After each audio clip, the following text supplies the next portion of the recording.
Hello and welcome to the Chat Show, where we offer computer help, advice, and tech news, and apparently movie reviews now. My name is General Buckles. I'm joined by my co-host, Bradford Skeldorado of the YouTube channel Bradford Skeldorado. How are you, sir? I'm doing fantastic, man. It's been a good week so far, and just staying busy. So, how's your Tuesday going?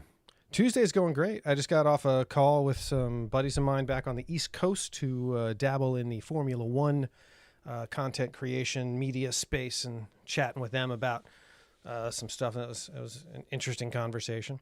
But I'm bound by privacy contracts to not speak about it. So, but you can tell everybody about your daughter's had a cheer contest or some kind of cheerleading event. Oh, last week. That's why we weren't on last week. Yeah. So yeah, I mean, just busy family stuff.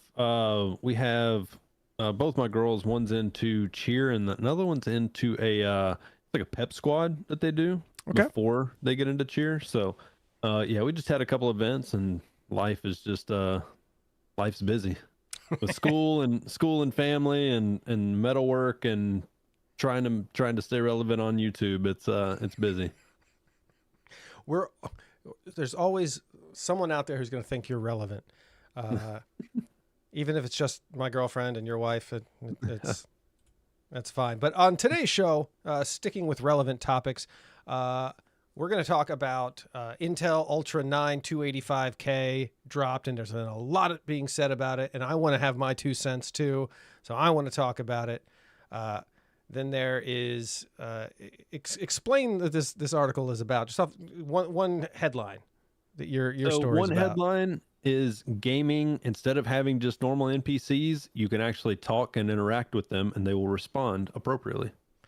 We've covered something like this before, but this one goes a little more in depth. And on that topic, we are then going to dive into our review of the classic, I believe, 2004 film iRobot with Will Smith, that really does predict everything that just happened in the news over the last couple of weeks, with Tesla dropping their Robovan. Did you hear how he pronounced that? The Robovan, not Robovan. The Robovan. I didn't see. I've seen the pictures, and yeah, it looks like a toaster on wheels. But but all of it looks like it was literally just stolen art out of iRobot. In fact, the director of the last Blade Runner movie is, I think, suing or threatening legal action because of some of the imagery they use. So because the design is very similar. Right. Elon Musk has said some stuff basically saying that, the future should start looking like the future now. Like, we need to make the future happen. So we have to start making these cars. You're not making the cars of the future. You're making designs that people predicted 20 years ago a reality. You're not letting the future organically happen with whatever the future is going to design. And I think that's a little misleading. But first things first, let's hop into the tech news.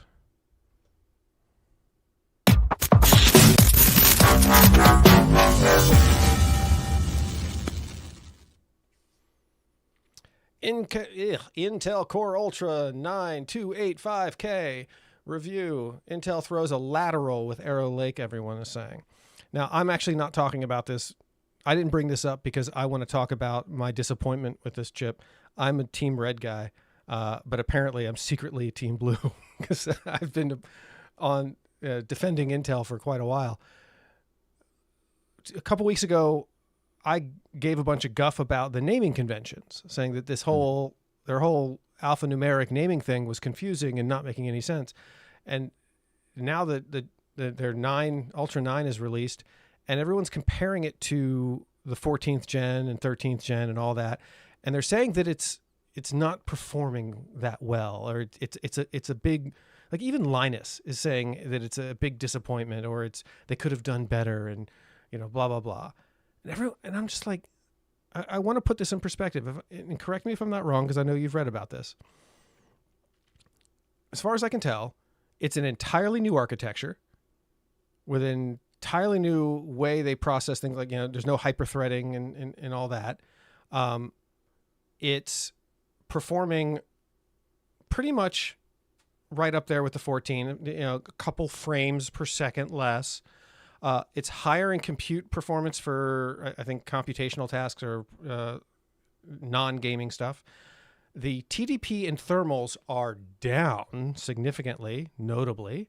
So they've created a whole new kind of chip. It's performing just as well as previous chips in most tasks, and it's using up less power and less heat, which is also something you and I have discussed in the past. We were talking about cooling solutions, and I'm like, everyone's leaving it up to one side of the industry to deal with the heat these people are creating with their products. Why not try and create less heat was one question I had. This is probably like 10 episodes ago. And here's someone's doing it. They're pioneering a whole new path, and they didn't lose it's not down. It's not 12th gen performance. It's a lateral move with all these great improvements that I think down the line, 5 years from now, they're really going to benefit from. Yeah. Well, and Your I mean, thoughts? I 100% agree with you on that it's almost like, and really, what does the future look like? We've mentioned it for almost every single episode. How much is too much when it comes to performance? So if you have similar gaming performance as the top chip that was just on the market, and you've cut the TDP in half, that to me seems like an upgrade. Now, you may not have better performance, but at how many hundreds of frames do you need with this chip that you would consider it an upgrade? Majority of the times we see stuff like this, if it has the same TDP, you've got maybe a 10 to 15% increase in performance. Right. And this is cutting the TDP in half. So I think honestly, the future has always gotten smaller, more powerful, more compact, more efficient. So realistically, what's to say the 385K isn't going to be running sub 100 and maybe still maintain the same performance, to where now you can have a flagship computer with all high-end parts and a 600 watt, 700 watt power supply. And they're dropping it the same year that the 50 series NVIDIA is coming out, and people are talking about running 2 power supplies because of how power hungry that GPU is. So you're telling me if you reduce the draw the rest of your unit needs to compensate for these power hungry GPUs, you're not doing the consumer a favor? I think you are. Yeah, well, which is really odd because the 30 series was a powerhouse. The 40 series came out with very highly efficient, I wouldn't say the 90 series, but the 60, the 70, and the 80 were all very efficient and still had better performance. But now you're talking about almost doubling the amount of power that you need to get how much performance? Right. 10 to 15, maybe 20% better. So yeah, I mean, it seems like this would be the way that we would honestly do stuff. Not only that, everybody's looking for efficiency. You're looking for, solar, alternate things to cut your bill down. Like maybe that is the way, is to go more like the cell phones have gotten smaller over the years, longer batteries, everything like that. Why wouldn't they look into cutting the power down and maintaining the same performance? Absolutely. And this is the time to do it, because for all the moaning and groaning I've seen come from the gaming side of the pundits, your Jay's 2 cents, your Gamers Nexus, Linus, those guys that are talking about gaming performance, no one's talking about the fact that the games of today aren't requiring that. Like, no one is losing out because the Ultra 9s are not performing up to the 14th gen. There isn't some game that everyone's waiting to play, but they can't because Ultra 9 isn't cutting it. That's not happening. I looked at the minimum specs for Black Ops, was it 6? 6. Call of Duty Black Ops 6 just dropped. Minimum specs were like 6th gen Intel, and even their like 4K the most highly recommended or whatever minimum for 4K was 8th gen. So I think this is the perfect time in clearly games right now. All the hardware is way overpowered for what the games are being released and what they need. So this is the time to do it. Take time out, keep performance, as long as you can maintain performance on these chips, and then reduce these other things like thermals and power requirements. Then when it comes time to actually up performance, because the games and other needs people have for computing demand it, they're going to be poised in a very good position to be attractive to customers who don't want to have a 2,000 watt power supply in their computer. Yeah, well, I mean, everybody, I'm sure that they understand that there's got to be a middle ground to it, because otherwise you end up selling yourself out of customers, because not only do I have to spend $100 on a game, but now I have to spend $2,500 on a computer that'll run it. Right. So like I said, how much power is how much performance is too much, and when can we level off? If not, I mean, obviously the five, you know, the i5, the i7, Ultra 5, Ultra 7, whatever it's going to be, is going to be a more budget friendly option, less TDP and all that. But I wouldn't be surprised if they really cut theirs down to where you end up having good performance out of something that's running off of a 400 watt power supply. Yeah, even looking at the pros and cons here, like if you were just to read this article, you'd be like, okay, all right, this chip's doing good. But if you were to listen to the people in especially on YouTube, you would think this thing was a dumpster fire, yet it's sold out everywhere in Japan. It's sold out here in the US. It's not a failure, but everything I've seen, every headline has been it's an abject failure, or it's a miss. And this, you know, we've talked about this a lot, how like there's this year after year war on performance. Games aren't keeping up. I think what they do need to prepare for, and this is going to have them poised to be very competitive with, is when in-house AI starts becoming a thing where there was that MSI computer that has built-in AI. You have a large language model or some kind of self-contained AI computing in your home. This kind of architecture is what's going to lead to being able to manage all of that efficiently, and that'll be the new frames per second. That kind of how much AI power, however we're going to measure that, what we're going to call that. Hey, Junkie, how you doing? I want to say hi to Lazy Animator and Junkie. They're joining us in the chat there. I don't know what we're going to call our measurement of AI power, but I think that'll be the new FPS, because FPS, the human eye can't see 3,000 FPS. You can't. Well, and like you mentioned AI. Like, at what point are we going to have computer programs that are automatically adjusting your settings, render distance, textures, and everything based on the actual performance as you're walking through, and account for things like that? If you're bottlenecked with RAM, it'll automatically set it, which you've got auto settings that can adjust like that right now. But imagine with AI creating certain textures during cutscenes or whatever it may be that isn't drawing as much. And I really think, they've got a lot of laptops out right now that have these AI chips, which once they start developing that into these K variants and the top Ryzen chips, they're going to be set. They're not going to be starting from ground zero. But yeah, like, I don't know. I don't see this as a miss. I see them coming off of criticism from the 14th and 13th gen CPUs being stable. And now maybe people think that they rushed it, and it was baseline. Like, you've got a new product, but it's the old product with a new name.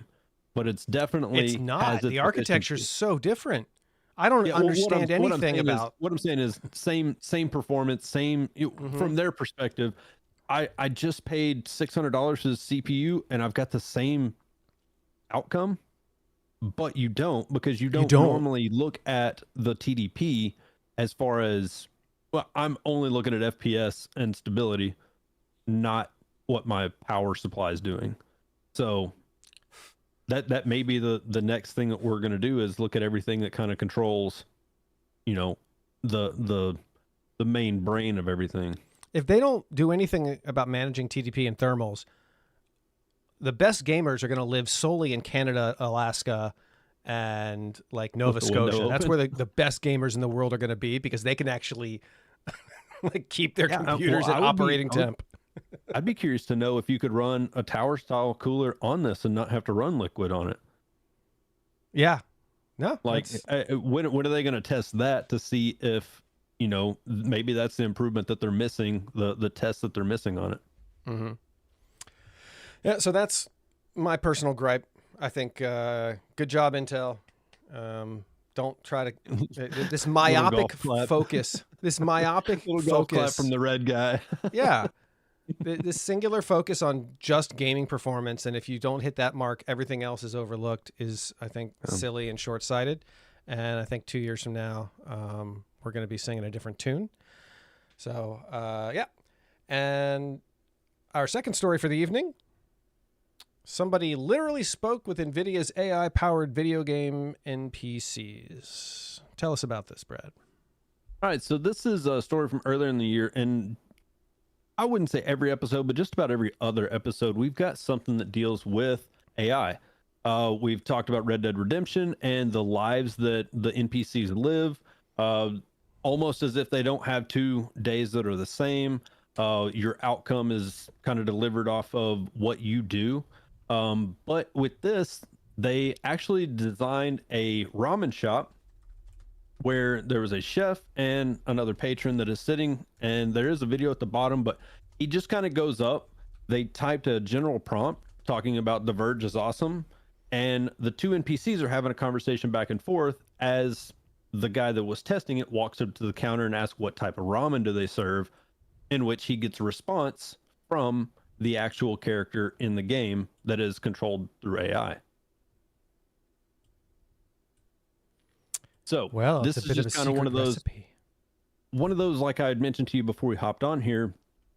At what point do you start to reduce the code writing in the game from a human perspective and generate everything from AI, almost as if you're playing a video game with Alexa, and whenever you ask them, hey, so-and-so, what time is it? And then they give you an actual genuine response based on whatever their character is programmed as far as attitude and stuff like that. And how could this alter the game? As in, I think we mentioned it a couple episodes ago, to where, let's say you have, you're nice to certain NPCs and now they will do favors for you. Right. In a game like Cyberpunk, now you have allies out in the open world that could come to your aid or anything along those lines. So just kind of what possibilities do we have in the future, as far as, like we've mentioned before, friends, relationships, things like that, that people get too attached to their game, and now they have some form of attraction to the game character. You're just waiting for that day that you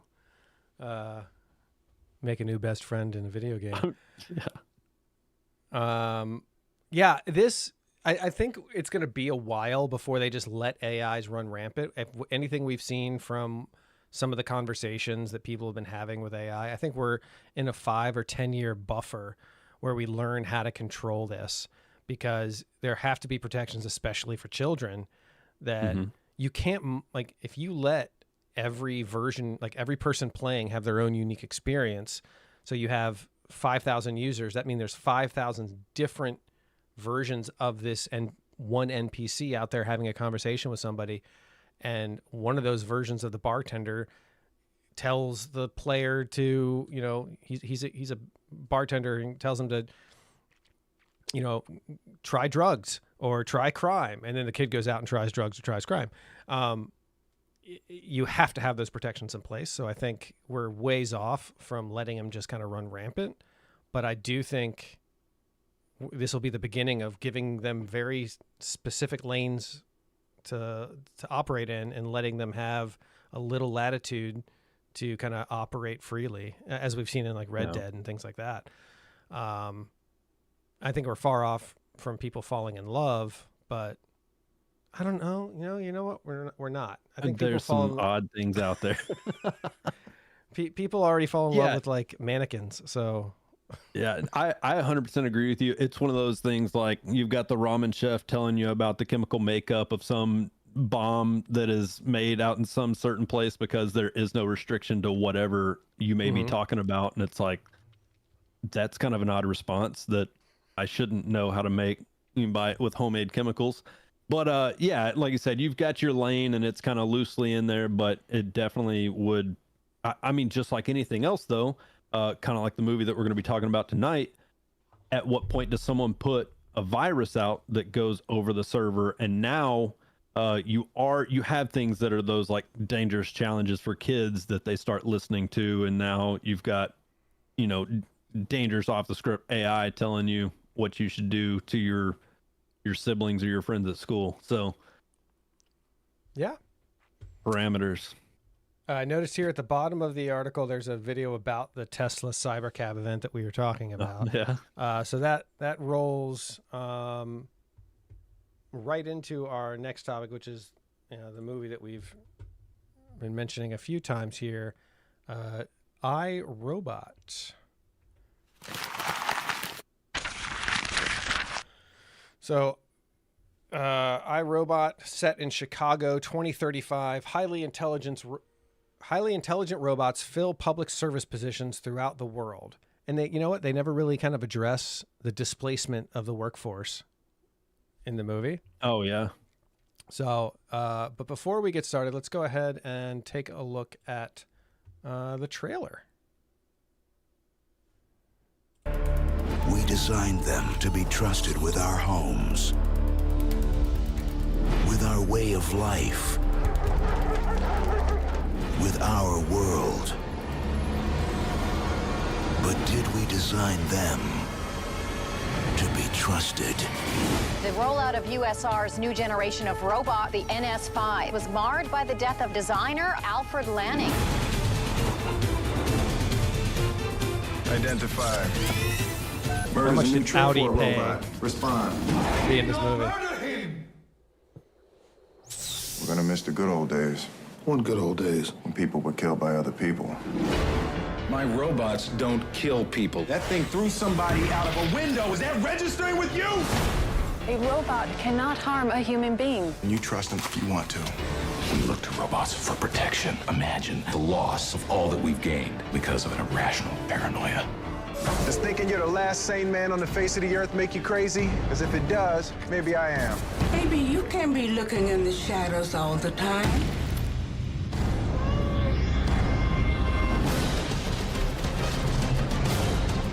You're on the inside. Help me find out what is wrong with these robots. Dr. Lanning Suggested robots might naturally evolve. I was hoping to see you again, Detective. Think of me as your friend. Why didn't you just hand the world over on a silver platter? Maybe we did. We are on the eve of the largest robotic distribution in history. There'll be one robot to every 5 humans. I feel like this is an era where trailers gave away the whole movie. How many Yeah, robots it in the really is. world? Like, you found None. There is no conspiracy. trailer. What this is one mistake. Oh, hell no. This really is the whole movie. Yeah.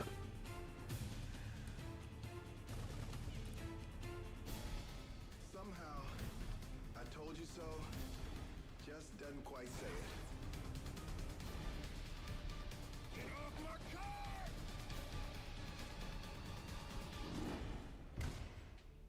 I see you remain suspicious of me, Detective. You know what they say about old dogs? Not really. That made no sense to include that in the end, but all right. Okay, so I wanted to address some stuff early on about iRobot and kind of the backstory, because I did some research on where it comes from, because it's a classic action film of the 2000s era, right? But it's rooted in the science fiction, like this deep old world science fiction by an author named Isaac Asimov. Let's switch over to this screen here. iRobot is actually a collection of 9 different short stories by science fiction writer Isaac Asimov.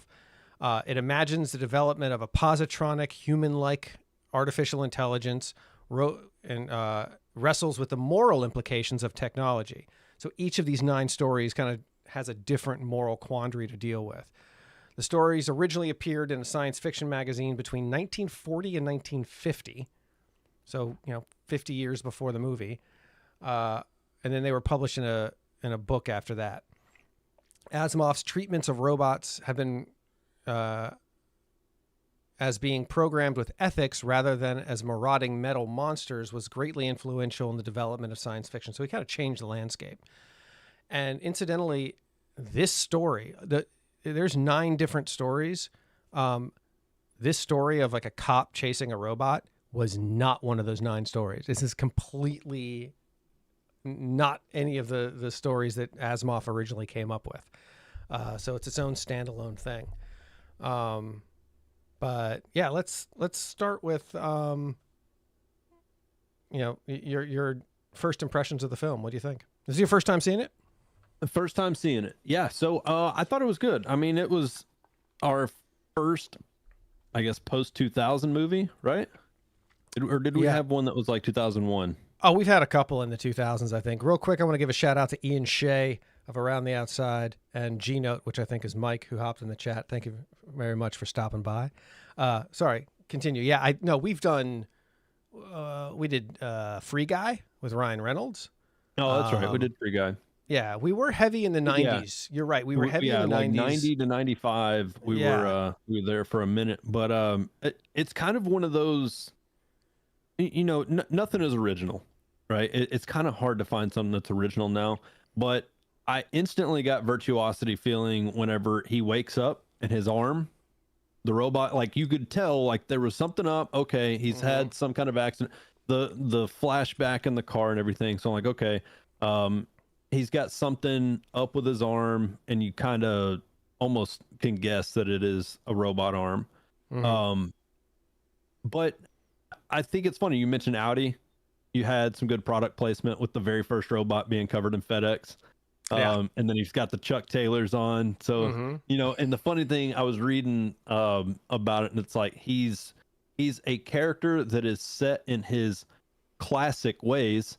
The Audi being a 2004 car in a 2035 setting was his classic car. And then his Chuck Taylors were his, like his throwback clothing. So I thought that was kind of funny, just seeing some chatter on stuff like that. But yeah, he's definitely, you don't realize it until about halfway through the movie that he has this opposition. I think it's his grandma, his Gigi, that's like, he's opposed to the robots because he was forced to have the robot arm. He hints at being an organ donor isn't just what they take out, but sometimes it's what they put in, and he was opposed to the robotic arm. I never got that. I knew that he had issues with robots, and it was because of the accident, right? So the accident, for anyone who hasn't seen it, a couple years before the movie starts, he's in a car accident with another car. There's a little girl in the other car. Both cars have gone in the river. A robot walks by, sees the accident, and saves Will Smith and not the little girl, because it calculated there was a higher percentage chance of saving the detective over the little girl, and she ended up dying. And that ethical quandary is kind of, it's kind of what Asimov was proposing with a lot of his stories. We're like, okay, what do you do in these situations? Humans, we would have bypassed the adult and saved the women and children first. I never got the idea that he didn't want the arm, because it's not autonomous. But I picked that up just from his disdain with the whole him mentioning being an organ donor. Right. They kind of forced it on you to have this tech. So it was almost like that was, I think, and it was even actually mentioned toward the end of it with his whole issue with Sonny. Right. And being close to it and accepting it, which I don't know. I kind of picked up on a few things, like she was going to replace Sonny with the spare robot parts, but I never thought that Sonny would have been the one that was going to help reverse everything and kind of take down Vicky. Yeah. So that was, like I said, I didn't know how that was going to go. But yeah, I mean, there was definitely some interesting parts, some things that you wouldn't really, like, I guess, pick up on, like the buses that were full of the robots that kind of trapped him in there. Like, maybe they were going to crash him or whatever. But the odd thing is, like, the entire gaslighting of, like, you're crazy, these robots aren't doing this. And, like, you mean to tell me in a world full of recording, full of cameras, full of a car that is basically floating on a magnetic, whatever driving system it is, doesn't have any type of recording device that's going to be able to tell you back? Like, yeah, he was attacked, type of thing. Mm-hmm. But yeah, I don't know. It was just, oh yeah. So here's the comparisons. You've got the USR transports and the Robovan and the NS5 and the Tesla robot. The comparisons are definitely uncanny. I think, like, I knew that obviously the purpose of Sonny was to have him outside of the network so that he could act independently and make his own decisions and not be controlled by a central thing. So let's back up. You mentioned Audi early on and how he drove an Audi. He drove a particularly futuristic Audi of that time period. He wasn't driving a vintage Audi. His motorcycle was particularly vintage. I thought that was his, but he was very much rooted in the 20th century where, you had a little bit more control. And this is one of the first movies that portrayed the future in what we talked about previously, and is this crossover era where you could still see the 20th century mixed. Like the streets were still, you had brownstone walk-up, apartments mixed with a modern monorail and robots walking around. There was this intermingling of technologies and eras that I thought was very realistic. You also saw there were some older cars. There was definitely a Honda Civic with I saw parked in an alleyway with the modification of the spherical wheels and a body kit added to it. I think I don't know when the Audi TT came out, but all these cars seem to be a lot of them seem to be just Audi TTs with model body kits added to them to make them look futuristic.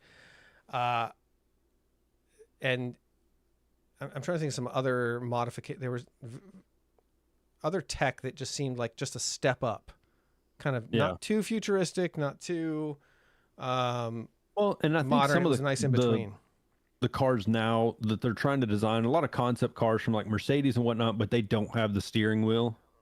So they like have the yoke the inner cockpit in his, it didn't have, it tucked into the dash and stuff like that. But self-driving cars, anything like that we're kind of starting to see a lot more, frequent now, they definitely were showcasing driving 120 down the highway and you're not even paying attention. So I don't think we today are discussing spherical wheels though. Like I understand the advantage that the idea of that wheel is that it's magnetically levitating inside the socket of the car so it can go in any direction.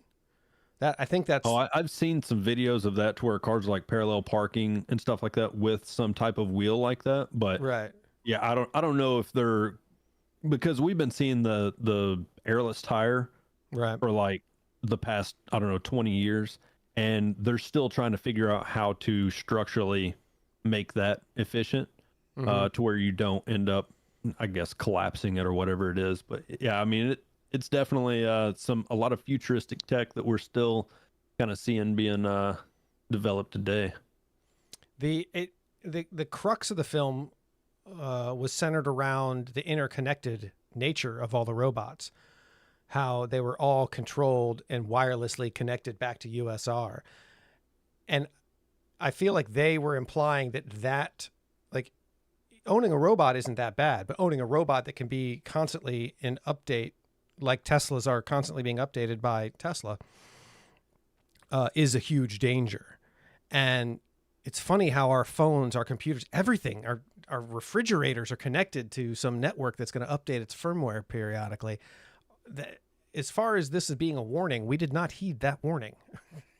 Everything's interconnected. There's no way around that. You got to rip the Wi-Fi chip out of your computer if you want to. My next motherboard that I buy, my next PC build, is not going to have Wi-Fi built in. I'm either going to add the chip or Wi-Fi card. I have one. Yeah, I might use that. So can we give a quick shout out to Shia LaBeouf? Young Shia LaBeouf. Underrated. Young Shia, I mean, modern Shia LaBeouf, post Transformers, I thought Peanut Butter Falcon was good, but young Shia, he was funny. He was on point. He was Stop cussing. You're no good at it. That's like such an insult. Like he was in the movie just enough. Like it was very well done. A good job by him. That is kind of one thing that I thought was kind of odd is the whole toward the end of the movie where the mob is like about to stand up against the robots. Like, they literally had everything handled by the robots for them in their entire lives. Where did you start getting baseball bats and maces and it's like rockets and guns and all this stuff? And it's like, oh, okay. And in the 30 seconds that the robots were deployed, you were just like angry mob. Okay. Yeah. Now, in this reality, I'll tell you, I'm a pretty progressive left-wing kind of guy. I'm also, I'm not a traditional Second Amendment kind of supporter, but I own guns and I'm ex-military and I, have a lot of respect for them and all that. I'd be fiercely Second Amendment in this world because if anything were to go wrong, like Will Smith is worried about, you've got to have, like, it's not the government I'm worried about. I'm worried about the robots kicking down my door.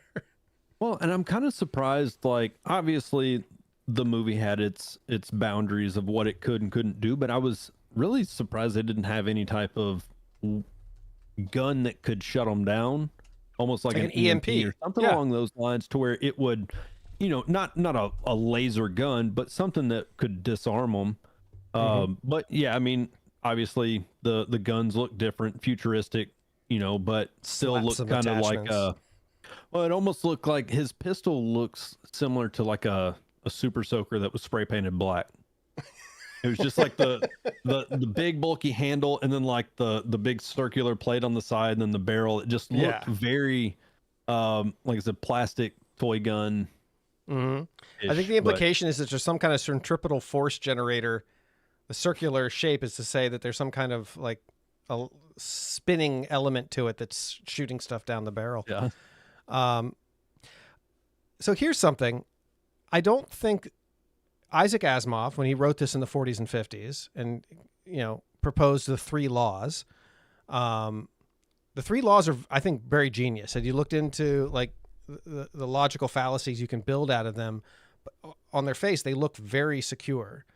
And we associate a lot of this. They kept talking about robots and these autonomous robots and blah, blah, blah. We've been having conversations about AI and how AI can sort of exist everywhere, like Ultron. It can go anywhere, be everywhere, live on the internet, move around, blah, blah, blah. Their concern was robots. I don't think they ever really, even in 2004, really talk about the distinction between, like, the robot is just a shell. It's not the thing you should be concerned about. And this movie points out Vicky was the thing to be concerned about, the AI and her interpretation of the 3 laws, her interpretation that her job was then to protect humans even from themselves. And, the discussion back then, I don't think, was about AI, because no one really, I mean, obviously Terminator and everybody's talking about this particular argument that AI is going to try and either kill us or control us to protect us. They didn't really make much of a distinction between robots and AI. It really just all came down to robots.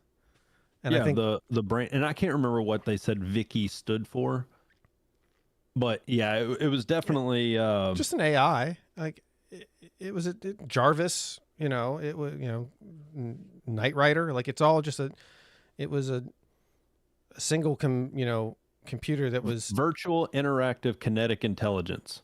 Right. So just thinking, like, it wasn't necessarily the AI as much as it was how do you mention it? The ghost in the machine. Is that what he said? Is what the doctor had kind of mentioned.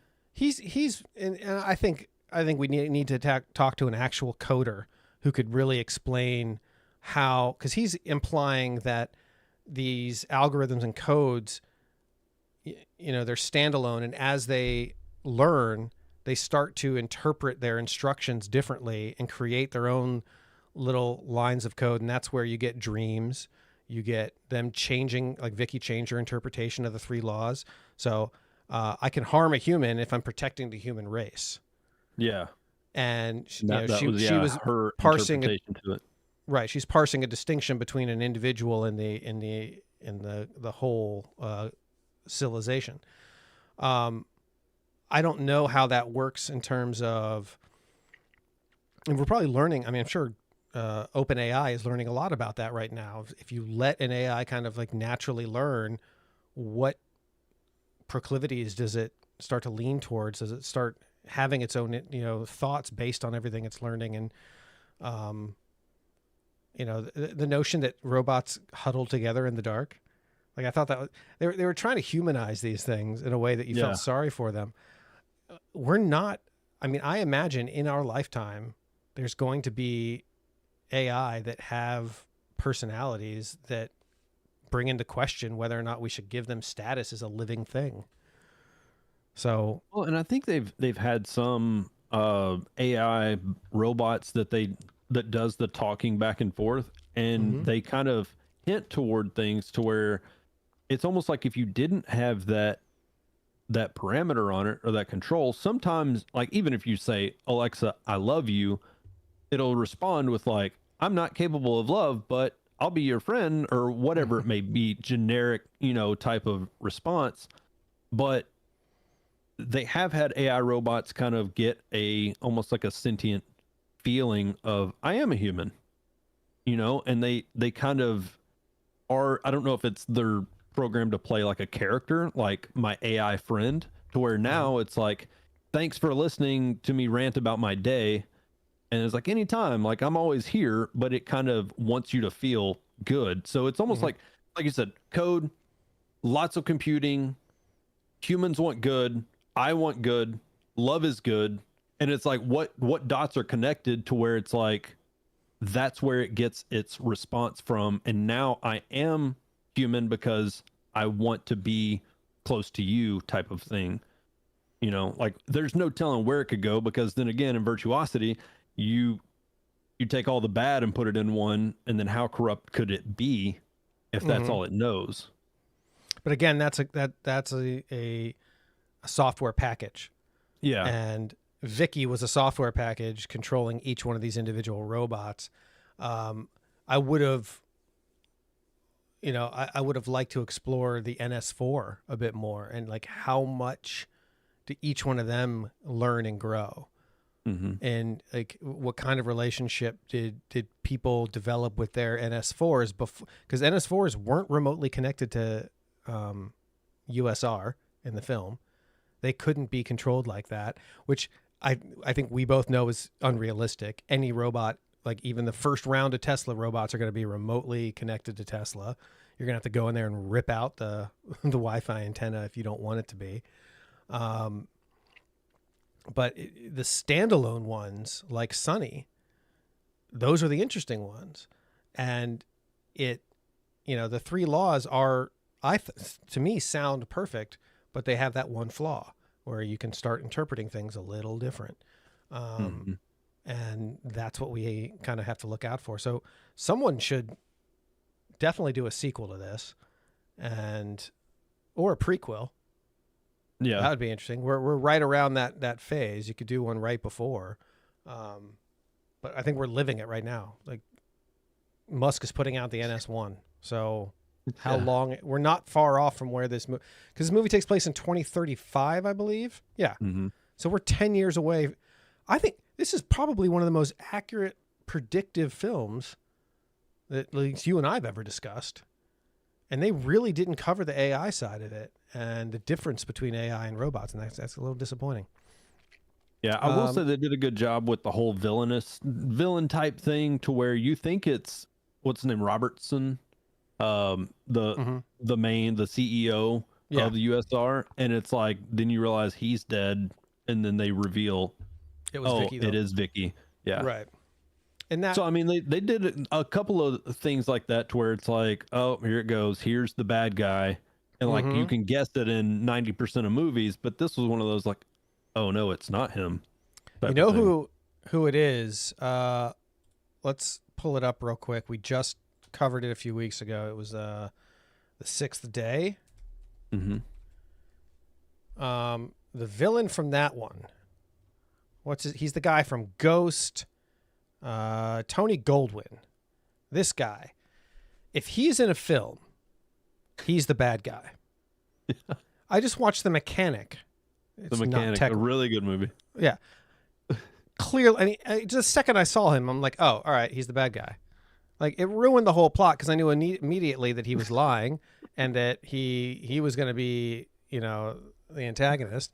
So I'm glad they didn't use him in this film because it would have dead giveaway. Yeah, I'm like, oh. Actually, you know what? They should have used him because I would have bet $1 million it was him and not But see, Vicky. that was the thing is from the very first scene you meet that guy, and then of course it's like the doctor's dead, and you start talking to that guy. I'm like, oh yeah, he's bad. And then it's like, oh okay, I guess like he was kind of unaware of everything, but he was kind of opposing Will Smith's character because he was anti-robot and had his bottom line prejudice against it. Yeah. He kept using prejudice, and there was repeated mention of robots as being a kind, yet also not human. So they can't be held responsible for their actions. They have no rights. Yeah. So the death, he said, this death could clearly be categorized as an industrial accident because but the same CEO is making that claim, but also saying that you're prejudiced against their kind. I'm like, either they're a sentient being that should have consideration or they're just a piece of machinery. Which is it, dude? Make up your mind. Which I like how Will Smith at the end, whenever he comes back through and gosh, I can't even think of the robot's name. Sonny. When he comes back to the building and he's like, oh, you're still alive. And he was like, well, I never, or he said something, I'm surprised you're not dead. And he was like, well, I was never alive. Like accepting I'm a robot, but then at the end of it, he kind of mentions that like, well, am I being arrested for murder? And he's like, well, you're not really a human. And then he's like, friend, and and they shake hands. But it's kind of like Will's turn to where it's like, oh, okay, maybe all of these aren't bad, just like every human bad actor. Yeah, every human. They gave Sonny the opportunity to grow like a human rather than be locked in these rules and then misinterpret the rules. He's allowed to ignore the rules and learn his own way. And they're almost making a case for not having the 3 laws. So aside from the narrative, I had one real big issue with the movie in terms of just, I know they're trying to make this an action film. They're trying to keep the tension up. But the whole notion of demolishing someone's mansion the day after they're dead, instead of like selling the man, is real estate not a valuable asset in 2035? Like, who does that? Who just destroys someone's house? That's just another one of those. The CEO almost seems like eliminate so they can't be no investigation. So he just seems like the bad guy. No, but it was scheduled. There was expected. Like, there was a demolition robot outside. What I'm saying is that fast almost seems like he shows up the very next day or the evening of, and they're already demolishing. It seems like they're just trying to cover whatever up. I don't disagree. I'm saying that in the movie, the premise is when the detective shows up to the house and sees the demo robot, he doesn't go, why the hell are they demoing the house? Oh. He goes, oh, there's a demo robot. Oh, but it's tomorrow morning. I'll be fine. He doesn't question, like, why on earth is the reaction to when someone, like, we don't do that today. You pass away, your house is going to your kids. It gets sold by the bank. Like, why demolish a house when someone's dead? Like, no one questioned that. You're right. They wanted to make it look like something was being covered up, but it's not even normal to demolish someone's house at all. But yeah, even when he showed up to the doctor's house and it was like, yeah, it was supposed to be demolished at 8 p.m. And it was like, she's like, same thing. No. Yeah, nothing out of the ordinary there.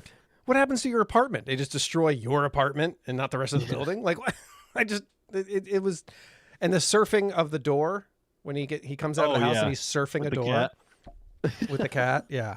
There were some parts where they went, you don't have to, you're already doing a lot of like stretching when you go into the future and suggest all these futuristic technologies, suggesting that he's going to surf a pile of rubble was interesting.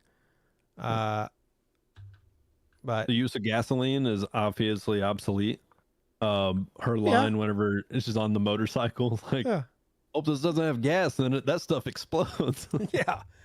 I 10 years from now, that I think we're more closer to 20 years from gas being something kids have never heard of or used. But there's always going to be somebody off the grid who's going to have you can keep tank. that stuff out west. Yeah.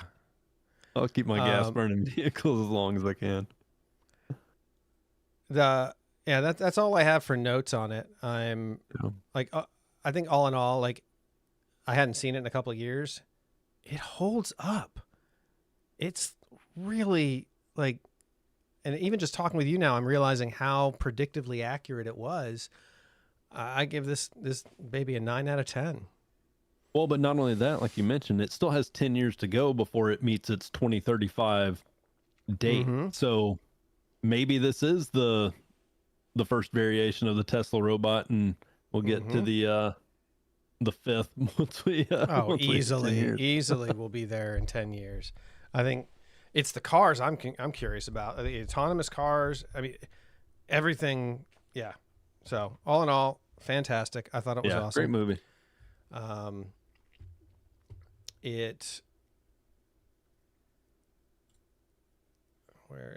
Sorry, just give me no, that's not what I wanted. That's what I wanted.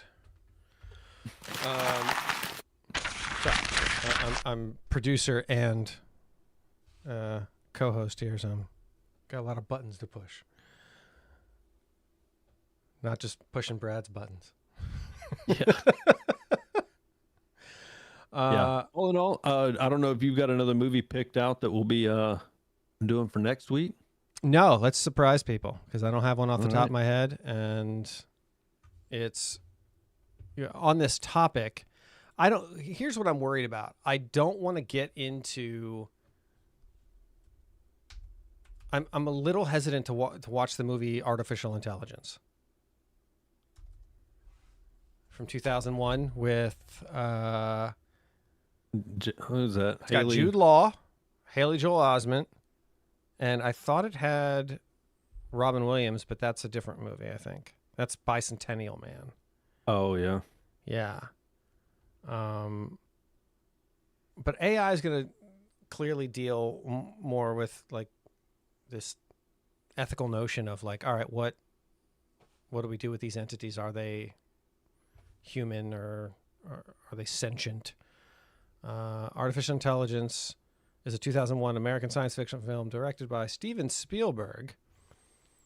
In the 22nd century, rising sea levels from global warming have wiped out 99% of existing cities, reducing the world's population. Humanoid robots have been created as replacements. In New Jersey, which apparently isn't underwater, it would totally be underwater. A prototype child capable of experiencing love is given to somebody and his wife. And initially uncomfortable with the child, the parent warms to him and it activates his imprinting protocol, wanting her to love him in return, and blah, blah, blah. So, okay. All right. This might be actually... This is definitely more ethical and philosophical than technological. Read the description. Tell me if that's what you'd want to cover. But I think we should stick closer to the tech than the philosophical. Philosophical. That one. That one. All right. Well, thank you to everybody who tuned in and joined in the chat there. Much appreciate. If you have any suggestions, leave them in the chat, and we'll take a look at that. But until next time, I'm General Buckles. And I'm Bradford Skeldorado. Yes, you are. That was.